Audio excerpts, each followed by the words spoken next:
बिल्कुल अरुण गोविल जी इसमें इन्वॉल्व नजर आए हैं। उन्होंने शटर खोलना वहां जाके व्यापारियों के बीच में, उन्होंने व्यापारी पर दबाव बनाया है। ये तो जग जाहिर है, पूरा मीडिया में छपा है।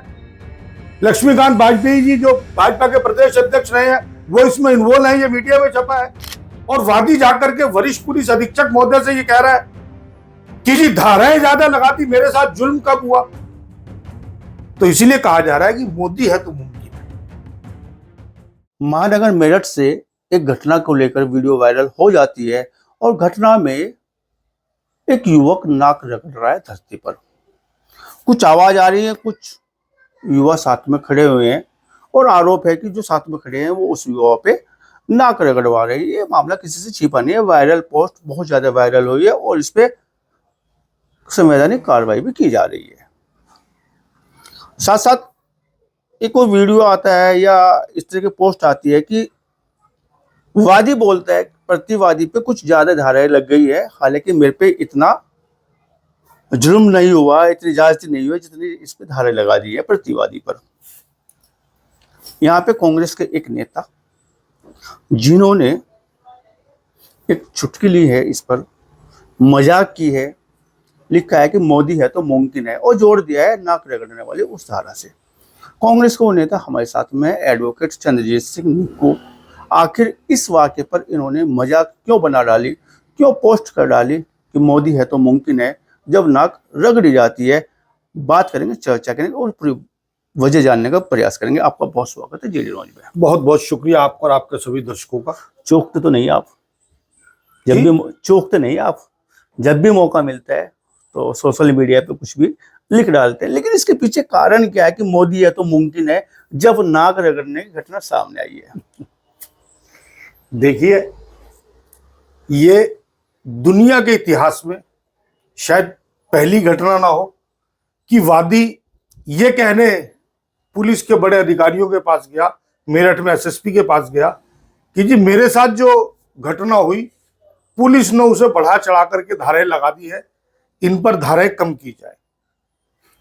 अगर कानून की निगाह से इसमें बात की जाए तो निश्चित रूप से वादी के ऊपर उन लोगों का, प्रतिवादी का इतना दबाव बन चुका है कि उसे डर करके जाकर पुलिस के अधिकारियों से कहना पड़ा कि जुल्म करने वालों ने इतना जुल्म नहीं किया जितनी उन पर धाराएं लगा दी। चूंकि घटना करने वाले एक माननीय मंत्री के चहेते थे और जो पीड़ित पक्ष है वो भारतीय जनता पार्टी की जो संस्थापक बिरादरी गिनी जाती है। भारतीय जनता पार्टी को लालाओं की पार्टी कहा जाता है, यानी वैश्य समाज की पार्टी कहा जाता है। और वो वादी इस घटना में जिसको नाक रगड़नी पड़ी वो वैश्य समुदाय से था, व्यापारी था। यानी एक तो वैश्य ऊपर से व्यापारी।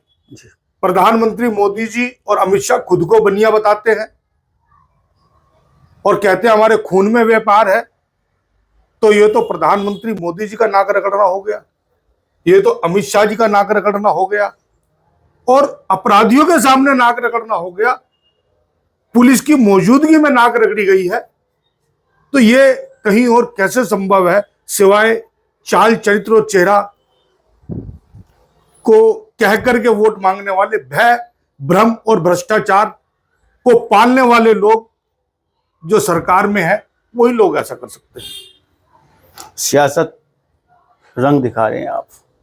नहीं, सियासत नाक व्यापारी की बता रहे हैं मोदी जी की, नाक व्यापारी की बता रहे हैं अमित शाह जी की। क्या लगता है कि ये सब बातें जो अमित शाह जी और मोदी जी करा रहे हैं? नहीं, मैं ये नहीं कह रहा हूं, जोड़ रहे हैं ना। मैं ये बता रहा हूं कि मोदी जी अपने चुनावी भाषण में, अपने ट्वीट्स में ये बताते हैं कि मैं बनिया हूं, मैं व्यापार करना जानता हूं। ये जिस व्यक्ति ने नाक रगड़ी है वो बनिया भी है और व्यापारी भी है। घटना जिसके साथ घटती है वो भी भाजपा से संबंध रखता है। निश्चित रूप से करने वाले जो भी है वो एक मंत्री से, भाजपा से जुड़े मंत्री से संबंध है। तो कहने की घटना तो जो है भारतीय जनता पार्टी से ही है, लेकिन विपक्षी लोग इतनी चुटकी क्यों ले रहे हैं? विपक्षी लोग इतना मजा चटकारे क्यों ले रहे हैं इस घटनाओं को लेकर? और मोदी जी की नाक बता रहे हैं। किसी भी अपराध में पुलिस को कार्रवाई तब कर लेनी चाहिए थी। वो फरार कैसे हो गए जो पुलिस की मौजूदगी में नाक रगड़ी जा रही? क्या इस अपराध में उस दरोगा के खिलाफ कोई मुकदमा लिखा गया जो वहां पर मौजूद था? क्या सस्पेंड कर देना कोई कानून है? अरे मुकदमा लिखो उसकी मौजूदगी में। जो मंत्री के चहेतों के बीच में खड़ा होकर के नाक रगड़ी जा रही है और दरोगा वहां पर मौजूद है, उन्हें तो गिरफ्तार करके जेल भेज देते। आपने इनाम घोषित कर दिया। अब भाजपा के जो व्यापारियों पे दबाव बनाने वाले लोग हैं वो वहां के स्थानीय सांसद है, भाजपा के पूर्व प्रदेश अध्यक्ष लक्ष्मीकांत जी, वो वहां पर दबाव बना रहे हैं। उन पर दबाव बना करके उस वादी को ये जाकर के पुलिस कप्तान को कहना पड़ रहा, इन्हें भी अपराधी बनाया जाना चाहिए। वादी को भी? वादी को नहीं, जिन्होंने दबाव बनाया है। अगर कानून में वो जमानत कराने जाएंगे, भाजपा के नेता क्या होता है? बिल्कुल भाजपा का सांसद मेरठ का अरुण गोविल जी, बिल्कुल अरुण गोविल जेल जाने चाहिए। कानून में वो दबाव बना रहे हैं। भगवान रामचंद्र के चरित्र माना जाता है उनको। रामायण के काहे के राम के चरित्र है वो तो रावण से भी ज्यादा खतरनाक काम कर रहे हैं लोग बाग उनके। जो काम वो कर रहे हैं कि एक व्यापारी जिसके साथ ज्यादती हुई है, भारतीय जनता पार्टी के संस्थापक बिरादरी जी, बनिया बिरादरी जी, व्यापारी जिनकी पार्टी भारतीय जनता पार्टी की नहीं जाती है, उन पर वहां का स्थानीय सांसद दबाव बना रहा है।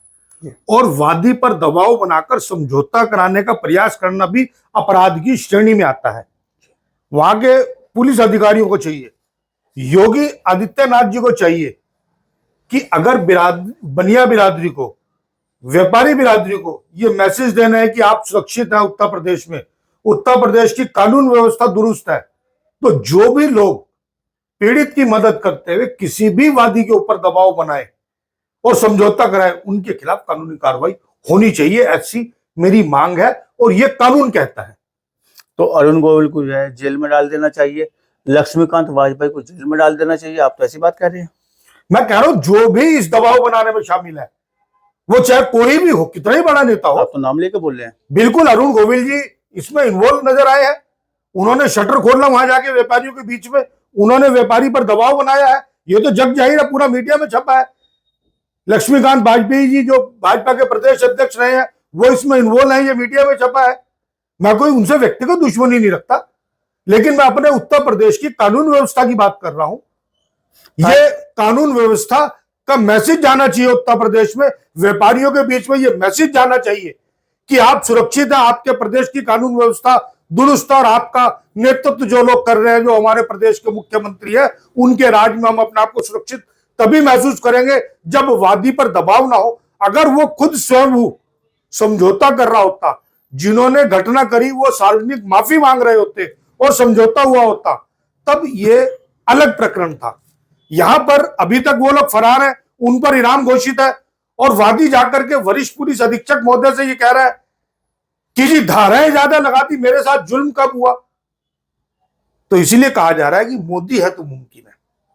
तो प्रतिवादी को जिस तरह से लाभ दिया जा रहा है, फायदा पहुंचाया जा रहा है, आप जैसा बता रहे हैं कि वादी पे दबाव बनाया जा रहा है, अनुचित दबाव बनाया जा रहा है और वादी के मुंह से ये कहलवाया जा रहा है, या इस तरह का प्रार्थना पत्र जो है कप्तान के पास भिजवाया जा रहा है कि प्रतिवादी पे तो ज्यादा मुकदमा, ज्यादा दबाव बना दिया, ज्यादा धाराएं लगा दी।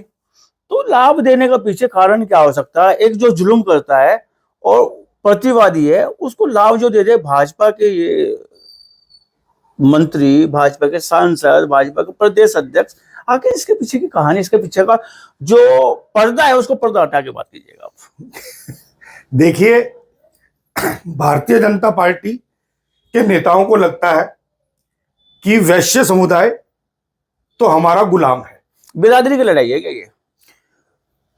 और जो व्यापारी समुदाय है उसके पास कोई ऑप्शन नहीं है, क्योंकि अगर वो लोग खिलाफ चलेंगे तो कोई भी व्यापारी हो, कहीं ना कहीं इतनी सी भी गलती की होती है तो दूसरी तरफ मंत्री है, कहीं जीएसटी के छापे हैं, कहीं कुछ और दबाव है, ईडी है, इनकम टैक्स है, तो उस दबाव में लेकर के माननीय मंत्री जी जो एक बिरादरी विशेष का प्रतिनिधित्व करते हैं और उन्हीं की बिरादरी के वो लोग थे जिन्होंने ये नाक रगड़वाने का काम किया है, उन्हें संतुष्ट करने के लिए यह घटना इस तरीके का मोड़ ले पाई कि वादी को जाके कहना पड़ा कि मेरे ऊपर जुल्म कम हुआ है, धाराएं ज्यादा लगा दी हैं। कानून के हिसाब से ये जुल्म है, ये अपराध है कि आप पीड़ित पर दबाव बनाए, जब अदालतें जमानत देती है तो ये कंडीशन लगाई जाती है कि आप वादी या गवाहों को डराने धमकाने का प्रयास नहीं करेंगे। अगर करते हैं तो जमानत खारिज हो जाती है, जो जमानत पर होते हैं उनकी भी।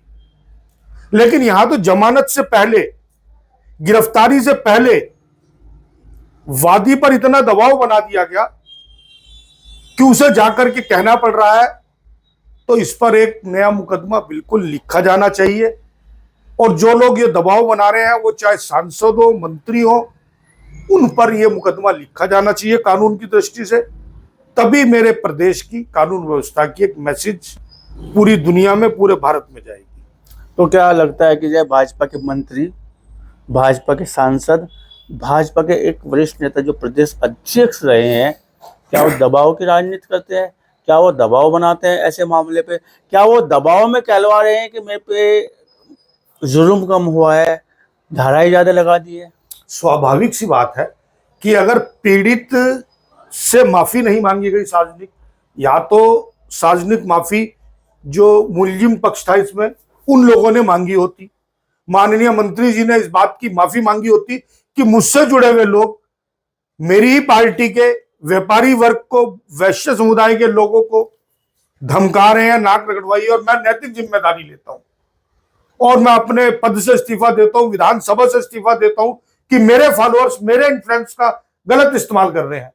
जब ऐसा कुछ नहीं हुआ है तो 100% वादी के ऊपर दबाव बना हुआ है, और उस दबाव और डर में वादी को यह बयान देना पड़ा। और वो दबाव बनाने वाले कौन लोग हैं, इसकी जांच होनी चाहिए, उन पर मुकदमा लिखा जाना चाहिए, ऐसी मेरी मांग है। तो न्याय की जो अभिलाषा होती है न्यायपालिकाओं से या पुलिस तंत्र से या और तमाम लोगों से, तो न्याय की तो ऐसे में जो उम्मीद करना, जो आप जैसा बता रहे हैं, गुनाह ही है। फिर देखिए, पूरी हो सकती। अब जो माहौल हमारे देश और प्रदेश में बनता जा रहा है, अदालतों में न्याय कम और निर्णय ज्यादा हो रहे हैं। अच्छा, आप देख लीजिए, कुछ घटनाओं में, टेनी जी की घटना आपको याद होगी जी, कि 3 किसान कुचलकर मार दिए थे और सुप्रीम कोर्ट ने जमानत देते हुए कहा था कि जमानत अधिकार है जी। दिल्ली में शर्जील जैसे लोग हैं, 5 साल हो गए हैं, उनकी जमानत पर सुनवाई नहीं हो पा रही है जी। मोकामा में अभी जनता दल यू प्रत्याशी ने सरेआम चुनाव के दौरान एक हत्या कर दी, और 4 दिन तक जी। चुनाव आयोग और डबल इंजन की सरकार उनकी गिरफ्तारी से बचती रही। और अब जब गिरफ्तारी की है तो चुनाव आचार संहिता के आरोप में करी है, हत्या के आरोप में गिरफ्तारी अभी होनी शेष है। यानी अनंत सिंह को बचाने का पूरा प्रयास ये लोग कर रहे हैं, जबकि चुनाव आयोग के निर्देशन में इस समय पुलिस और कानून व्यवस्था है। तो कहां न्याय हो रहा है, किसको न्याय मिल रहा है? निर्णय हो रहे हैं, और सुप्रीम कोर्ट भी बार बार इस बात को उठाता रहा है। भी आपने चीफ जस्टिस चंद्रचूड़ सिंह जी को कहते सुना होगा, राम मंदिर मामले में जो उन्होंने निर्णय दिया था कि मैंने भगवान से बैठ करके पूछा और उन्होंने मुझे दिशा निर्देश दिए। उन्होंने संविधान की किताब से नहीं पूछा कि यहां निर्णय क्या होना है, वो निर्णय गलत है या ठीक है। आस्था से निर्णय नहीं होना चाहिए था। उन्हें ये स्वीकार जो किया है कि मैंने कानून की किताब से नहीं, आस्था से निर्णय लिया है, तो न्याय नहीं कहलाता। तो मेरठ में जो नाक रगड़ने वाली घटना है, बड़ी घटना है, देश प्रदेश की निगाह बानी लगी। हालांकि एकमात्र घटना नहीं है, चाहे कहीं पे जो पेशाब के छींटे मार दिए जाते हैं, कहीं पेशाब पिला दिया जाता है, मेरठ में नाक रगड़वा दिया जाता है।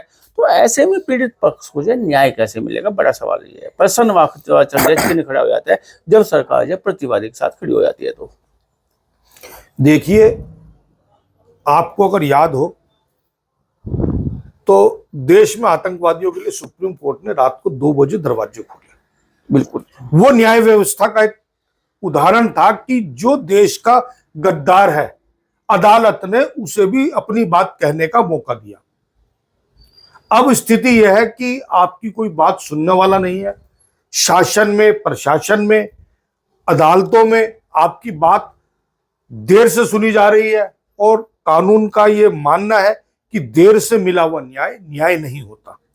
ये हमारे देश में आम जनता को रोज झेलना पड़ रहा है, चाहे वो लोअर कोर्ट्स हो, चाहे सेशन कोर्ट्स हो, चाहे हाई कोर्ट्स है, चाहे सुप्रीम कोर्ट है। आप देख लीजिए कि हाई कोर्ट के जज सांप्रदायिक बयान दे देते और उनके खिलाफ कार्रवाई नहीं हो रही, और यही बयान अगर कोई लोकल आदमी दे दे, कोई एक समुदाय विशेष का आदमी दे दे, तो उसके खिलाफ देशद्रोह की धाराएं लग जाती है। अरे भाई, न्याय सबके लिए, कानून सबके लिए एक बराबर होना चाहिए। तो मेरठ में बराबर नहीं है? बिल्कुल बराबर नहीं है। और मैं तो पूछना चाहता हूं उत्तर प्रदेश के व्यापार मंडल के लोगों से कि आप किस दबाव में हैं। अगर आप गलत काम नहीं करते हैं, आप अपने स्वाभिमान की लड़ाई तो लड़े यार। कम से कम इतना तो करें कि प्रदेश सरकार को यह पता चले कि व्यापारी का भी सम्मान है, वरना आप यूं ही कुचले जाएंगे। ये मेरा उनको एक संदेश है। हाँ, तो थे हमारे साथ में सरदार चंद्रजीत निक्कू जी, और साफ स्पष्ट कहना है कि न्याय की अभिलाषा खत्म हो जाती है जब न्याय लेट हो जाता है। ये न्याय को प्रभावित किया जाता है, यह न्याय भावनात्मक तरीके से दिया जाता है, तो कहीं ना कहीं न्याय की जो अभिलाषा है, जो परिभाषा है, वो कहीं ना कहीं प्रभावित होती है। बात करने के लिए, चर्चा करने के लिए आपका बहुत बहुत धन्यवाद। आपका बहुत बहुत धन्यवाद सभी दर्शकों को।